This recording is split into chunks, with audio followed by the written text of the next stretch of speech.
Since the very first Māori occupation of Te Tauihu o te waka a Māui, this sacred whenua has been prized for its resources.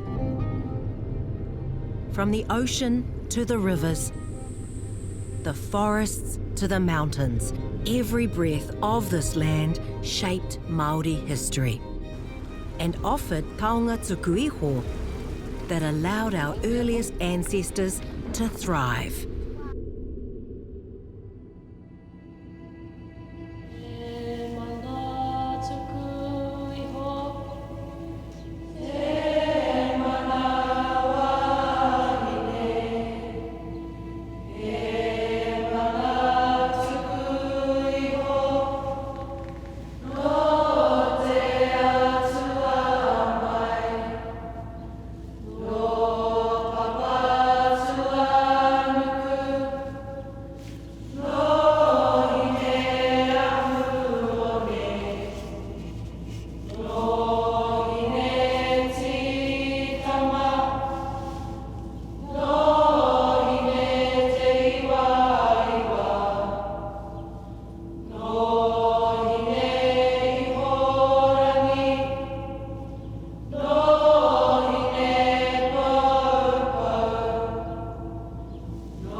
Kina breathing in, ha, puta breathing out.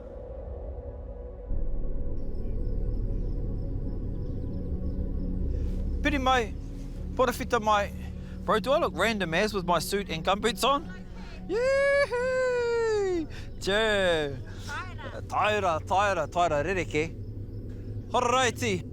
So this is about acknowledging our ancestral knowledge and its ability to heal our people. And it's based on the whakaaro that when we reach out to our taonga tukuiho, it sends out ihi rangaranga. And when we call out to our tūpuna, they must come and they will help us. Now that's not to say that if we're supposed to be on medication, we stop taking our medication. Okay, it just says that this can help our well-being. But the foundation, the tūāpapa of this whare is in the absolute belief of mātauranga Māori to heal our people, and that it is indigenous medicine, eh?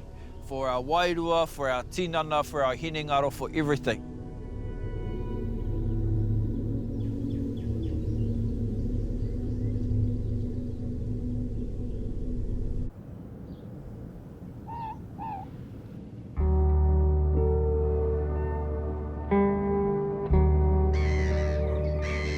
Where the Pacific and Australian plates meet, Te Tauihu rises. The maunga shaped by tectonic uplift and valleys carved by fault lines and time.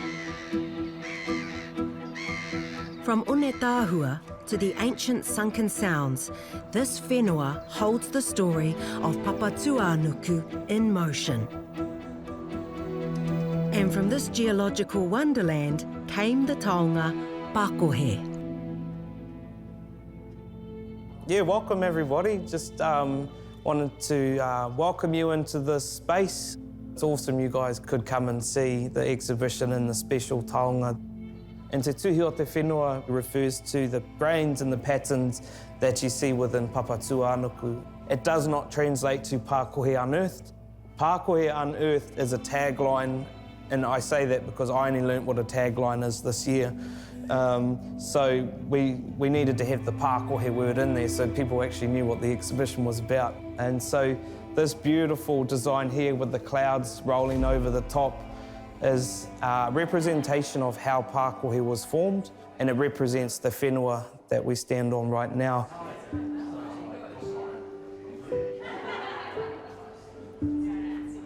It's just good to showcase that argillite, like these little pebbles here, is found everywhere. That's uncooked argillite, so that's a sedimentary stone, but it's breakable. But argillite found within the blue is metasomatized, so that's pākohe. Any argillite that's been through the mineral belt there has undergone the chemical change by minerals like albite and turpentine aponamu. So it's been cooked by the tectonic plates and the heat and the pressure, and it has melted all of those chemicals, all of those minerals, and impregnated the argillite stone.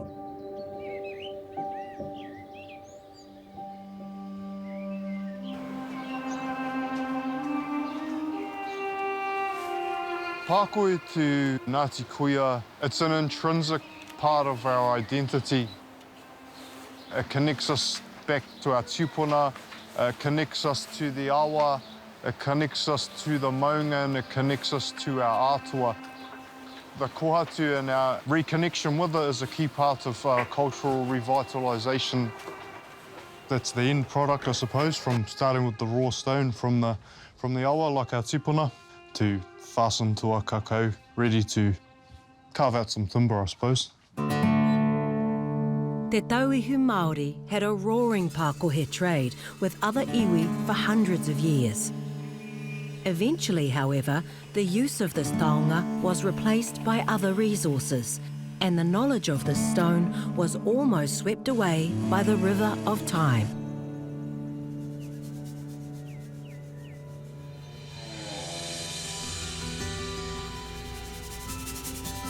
Yeah, so we're in Motueka, which is confusing because there is another Motueka a bit more northwest that people are more familiar with as being Motueka, but Motueka is the name of this place, otherwise known as Havelock.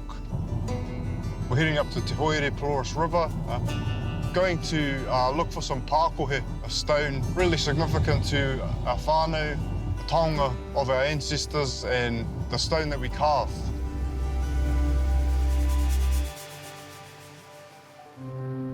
Rukuhia, rukuhia nā wai hohonu, kia koi ana maramara o te toka, he toka kāhuarau, he toka marutia, he toka uriuri, he toka kārere kūtā, he toka kārere ki tai, he toka kāputa ki te whaia o ki tā o marama. Whano, whana, tū mai taku toki pākohe haumi e, hui e, tāiki e. Ka pai.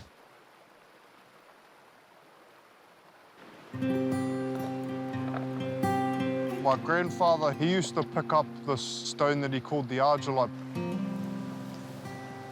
Very nice dark one, Piri. There was always kōrero about, like, you know, and ads that he had found and all these sorts of things, but it wasn't until after he passed away that I started putting two and two together, that this pākohe thing that everyone was talking about was potentially the same thing as this argillite thing that the old fellow had been talking about. So I went back to his kāinga and looked around, and it was just everywhere. All the chips and rough out pre-formed adzes and even finished adzes that he had picked up off the beach. And that was what started it for me. That's a big one. You reckon you can carry that into the boat? That's a nice one. And I wish I could bring it home.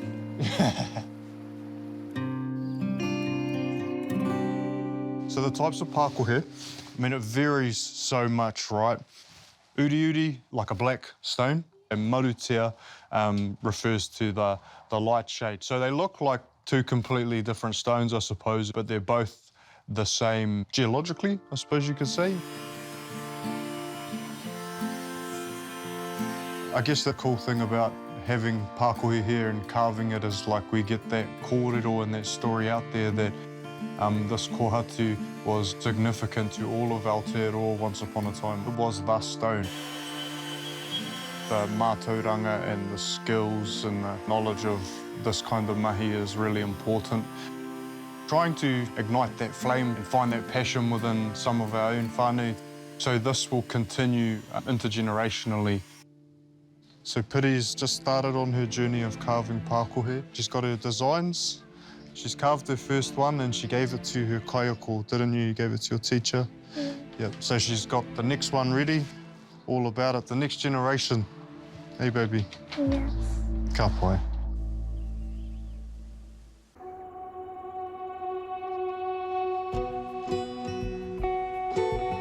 On the western shore of Tasman Bay lies a vibrant community buzzing with tourists and backpackers, Motueka.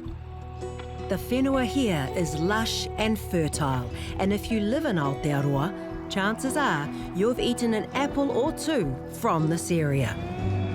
Here at Te Awhina Marae, Hapori have spent the last 15 years planning and implementing a major redevelopment of the surrounding lands, with the vision of creating a living, thriving and enduring marae.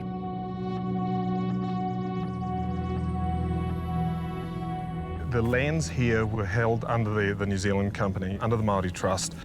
Through many years of their management and mismanagement of the lands, it was diminished down, the portfolio was reduced, and a lot of the land here was tied up in perpetual leases.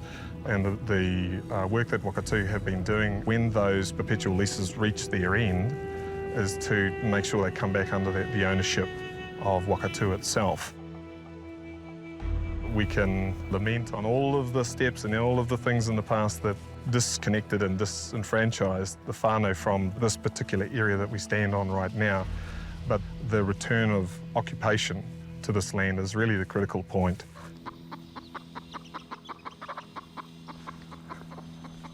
I remember 20 years or so ago that they were talking about building a pākohe here.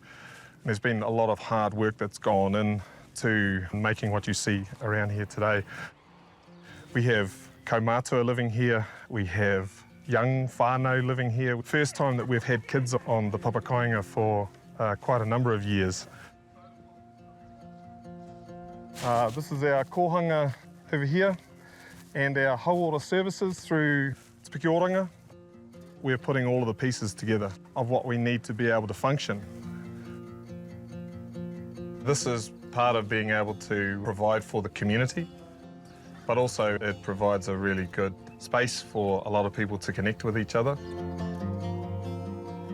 You know, kaitiaki is a new word for me, because when we grew up, everybody grew a mara, and everybody shared. And if we can instill that in our babas from the get-go, then they will go to the future with that in their hearts, and they will lead that way too. You know, but we can't forget who we are, and that's a way of retaining, you know, the very essence of us is to be working within our own tikanga. I look at these houses, particularly the kaumātua flats, I think of my mum and my dad actually, and I think of how wonderful it would have been for my mum to be warm and comfortable and close to home, close to whānau. So, yes, slightly emotional, but, you know, yay, it's a dream realised, and at least one of her mokopuna lives in there. This is phase one, because if you see out behind us here, we have some more land, and hopefully this can be a further extension of that, so that whānau are living on their land, they're living in their communities, and that they have the support that a community like this here can provide. And that's the heart of pākohe. When Māori first settled in Te Tauihu, they discovered a land of plenty. A rohe where mahinga kai could sustain life all year round. But mahinga kai is more than the gathering of food. It embodies the deep relationship between people and place, sustaining not just the body, but whakapapa, tikanga, and the enduring connection to the land and water.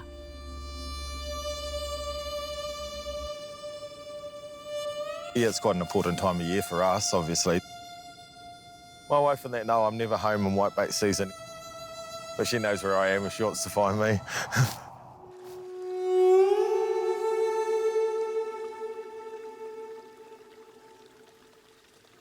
Good to still have a few small creeks like this and rivers that people are just out there to get a feed and have fun.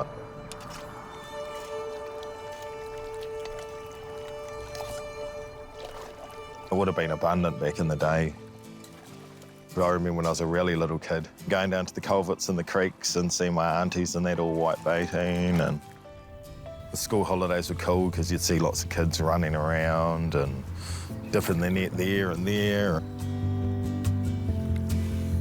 There's not many people in our whānau that are actually still doing this kind of stuff, so yeah, it's just cool to be able to come out and reconnect to what our people used to do, I suppose. Rocks, but I will. Yeah, with the bit I caught last night, that'll be dinner or lunch. Hopefully I'm like my uncle down the river and he's 82 and still going.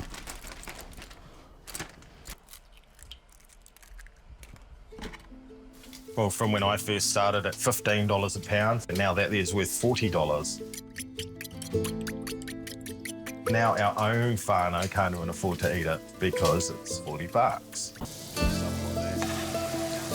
Yeah, something our whānau lived on and thrived on. You know, there's so many stories of the nets that they made and how they sustainably lived on this kind of stuff. They knew this was their first fish to collect before the fish come into the bay. It's quite sad that it's turned into what it has, but there's still a few people out there that actually go out there for the enjoyment, so, you know, as long as they don't let it get to them and commercialisation themselves.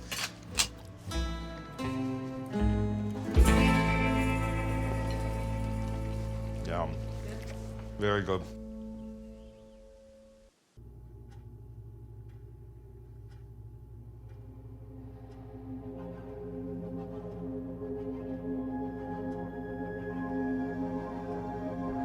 So this particular kete tikumu will be as a koha to the Kew Museum over in London.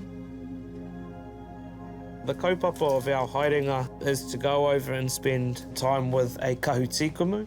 In existence, other than the one I've just woven recently, the kahu tikumu in London is the only one that the kaupapa, the foundation of it, is completely tikumu, like exactly like how I'm weaving now. Just to go over there and learn from that particular kahu tikumu, learn how they wove it, are there any signatures in there waiting to be read? And we want to acknowledge that other taonga as well by sending it another friend to kind of hang out with.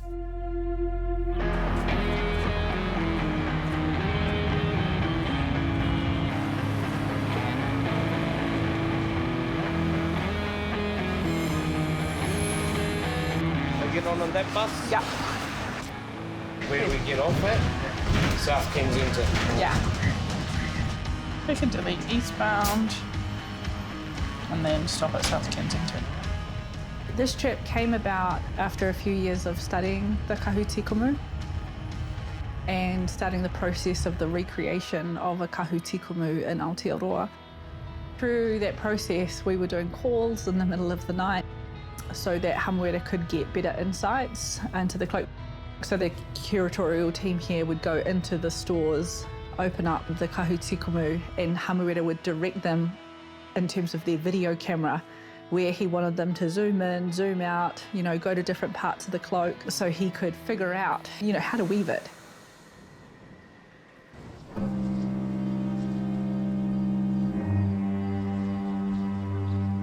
Tauranga tapita Māori tū, te whiwhinga noku tū, te whiwhinga rangi tū, te whiwhinga waho. Puritia mai waho, tāwhia mai waho. Tēnei te Māori ka whakapiki, tēnei te Māori ka whakakake, te Māori o tēnei tūpuna, te Māori o tēnei āriki, te Māori kei runga, te Māori kei raro, te Māori ka apota ki te whaiao, ki te ao mārama, uhi, wero, tau mai te Māori, haumie, huie, tāe, kie, tihau, Māori ora. Definitely a lot of emotions, feelings. It's been silent for a long time and yeah, it's just so much to learn from it. We don't actually know how old this kākahu is or where it came from, who it came from. So hopefully through further research, we might be able to find out where this tūpuna taonga came from. For Naomi and I, it's been to really look at the structure of this kahu tikumu, trying to understand its history. At the moment, all we know it was donated in 1859 by Walter Mental. We know that he had a lot of work in Te Waipounamu, but it hasn't actually been recorded as to where it came from. I guess the beauty of these old kākohu is that sometimes with age there's a little bit of wear and tear. So you can see here there's a couple of coloured whenua, and if we move that to the back you can see that's where they're coming from, and they've tried to hide it by, you know, putting a tikumuro over the top of it, and that's what I do as well. You try and keep it consistent, but that one there, it's broken off. Yeah, they've tried to hide that. So that's kind of a cool wee insight into the manufacturing of this cloak. I guess from more of a technical point of view, there's lots to be learnt, and I myself am very much in the early days of understanding tikumu, and the more you weave, the more taonga you see, the more you'll learn. Really for us it's just more mātauranga for our own kete.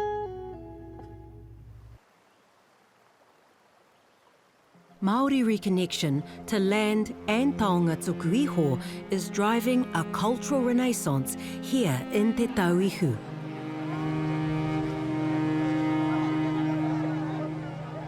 But ultimately, it's the reconnection to self that matters most, to who we were before and who we can be again.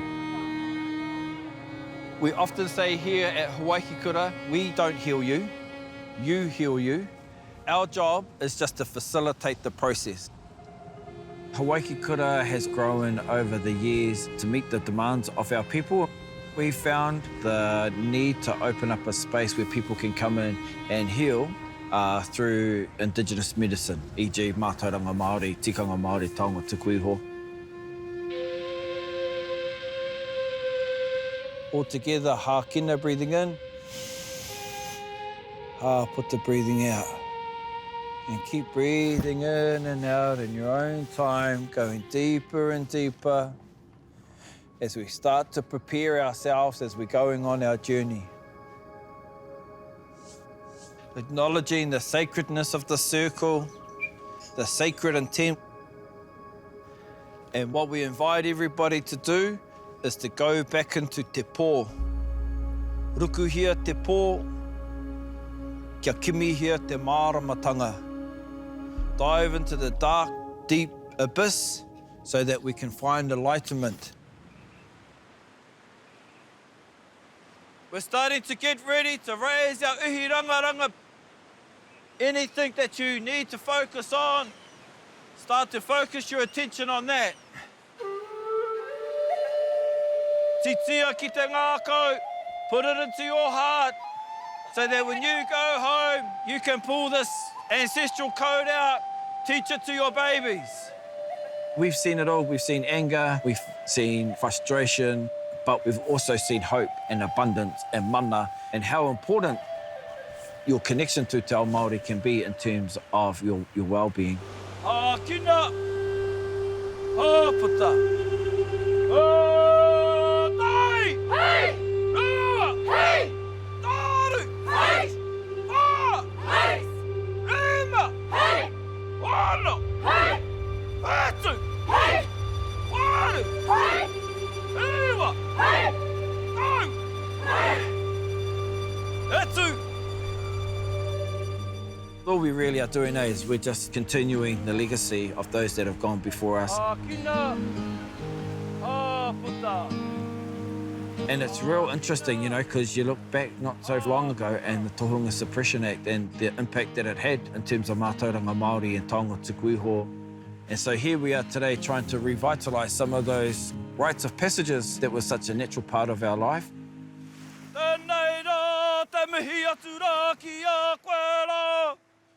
Tai atura ki a koera te tihi, te paranui o whiti e. Tēnei rā te huki atura ko ngā mihi kōrero, ki runga ki a koera e koro, e hau e. Tai atura ki te wahapu o ngā wai kōrero, o te wairau, o wairau warua tere, ērere atu nei, ērere mai nei. If you want to jump in the water, jump in the water.